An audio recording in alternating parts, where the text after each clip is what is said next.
A family home surrounded by greenery, nestled in the heart of Somerset.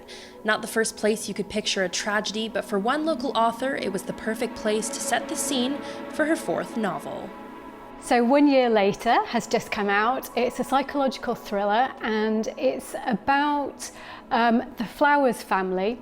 This little girl, Ruby May Flowers, tragically died the day before her third birthday.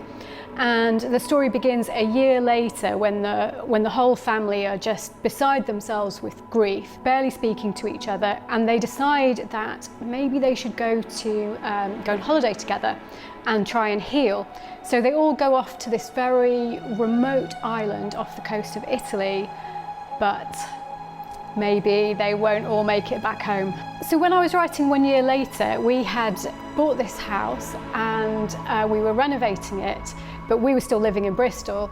And so things turned up in the garden, like a lily pond and the ruin of an old cottage.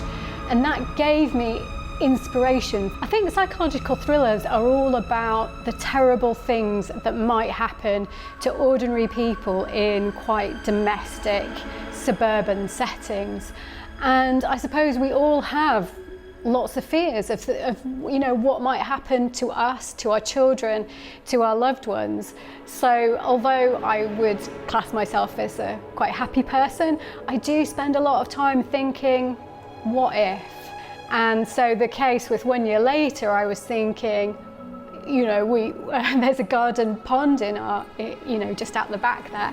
And I thought, what if a child were to drown in that? How would you ever recover from that?